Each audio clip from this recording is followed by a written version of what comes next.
नमस्कार दोस्तों, मैं Manoj sunshine of twin flame channel से आप सबका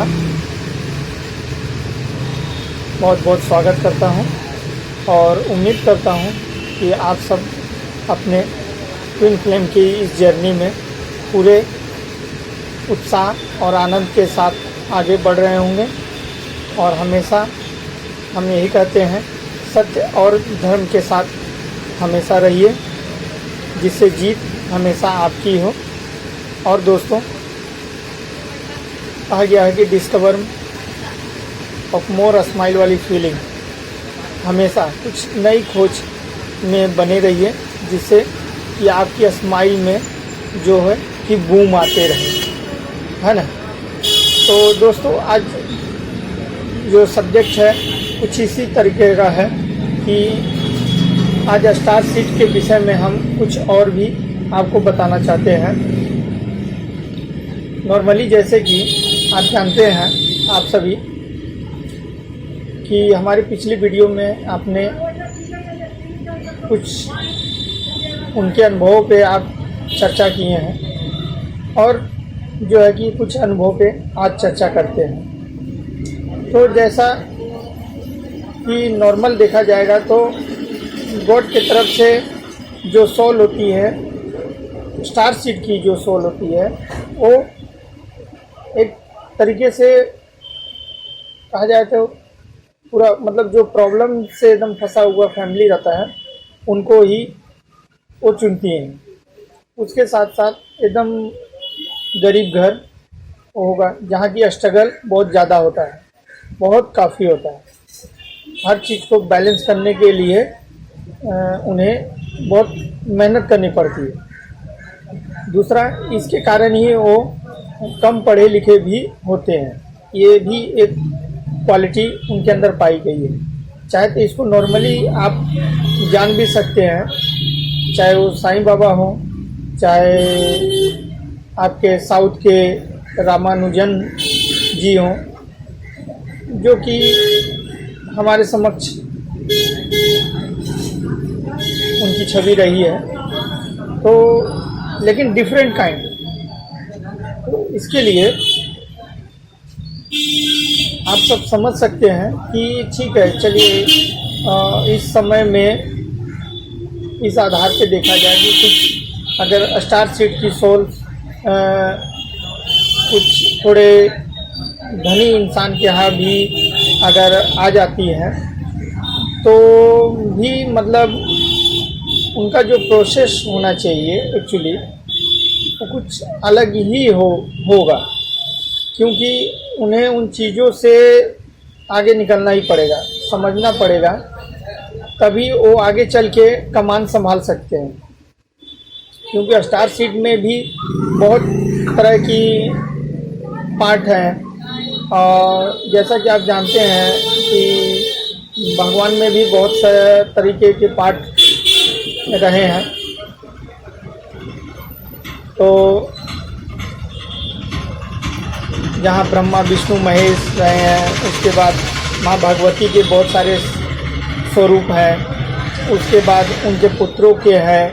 तो इस तरह करके एक मतलब एक तरीके से पूरा एक स्टार सीड का एक विजडम रहता है और एक किंगडम भी कहा जाए तो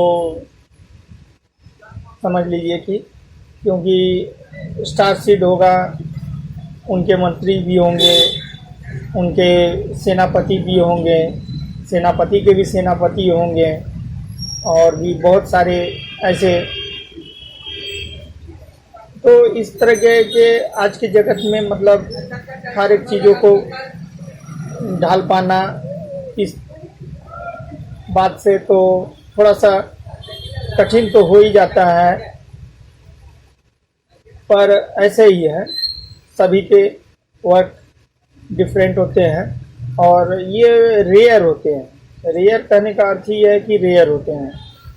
स्टार सीड जो सोल होती है वो रेयर होती है, इन्हें समाज में लोग अनुभव नहीं कर सकते हैं। सिर्फ नेचर इनको अनुभव ज़्यादा तरीके से करती है, चाहे वो पशु पक्षी हो, पेड़ पौधे हो, है ना। मतलब अगर वो जिस घर में है या उनके अगल बगल, वो अपना अनुभव भी दे देते हैं लोगों को अपने तरीके से, लेकिन फिर भी लोग कैच नहीं कर पाते हैं, क्योंकि आज की भागती दौड़ती ज़िंदगी में थोड़ा मुश्किल तो हो ही जाता है। जब राम के समय में था कि रावण पहचान के भी और युद्ध के लिए हमेशा लड़ता ये रहा, तो कैसे कर सकते हैं। इसलिए दोस्तों, जिस तरह किसी चीज़ को जानना, सुनना और मानने में ज़मीन आसमान का अंतर होता है, उसी प्रकार जो है एक ट्विन फ्लेम सोल और स्टार सीड की सोल में भी बहुत बड़ा अंतर होता है। इसलिए इनकी ट्रेनिंग भी बहुत ही अलग ढंग की रहती है, इनका माइंडसेट भी बहुत अलग तरीके का होता है।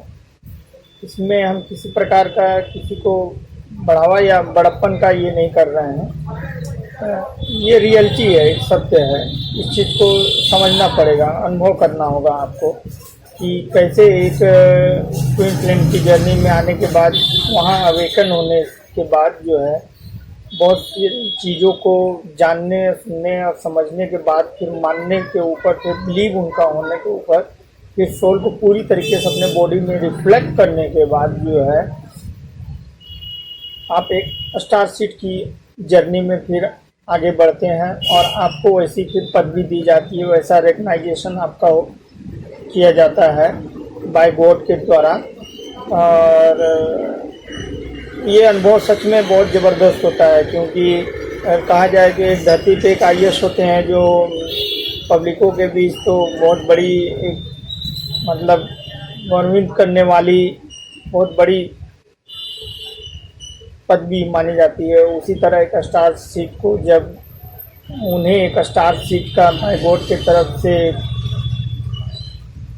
प्राप्त होता है सम्मान, तो वो भी समझ लीजिए कि उस जगत के एक IAS बनते हैं, जो इस जगत में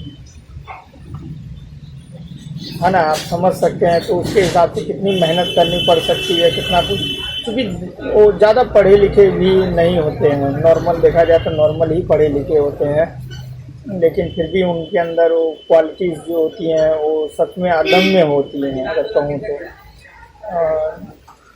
आज के लिए बस इतना ही। आगे इस चीज़ में और भी जानकारी हम आप लोगों को प्रदान करेंगे।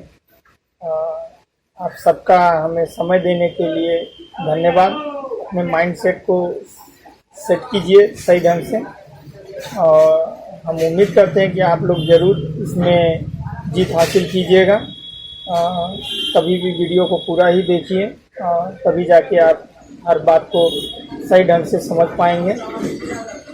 अपने और आगामी जो वीडियो हमारी है ईगो के ऊपर है, ये सब है, उसे भी देखिए, अच्छा लगेगा। जिससे जानकारी आपकी जितनी बढ़ती जाएगी उतना ही ज़्यादा आप इस पथ पे आगे चलते जाइएगा। ठीक है दोस्तों, तो आप सबका बहुत बहुत धन्यवाद, बहुत बहुत धन्यवाद। Thank you.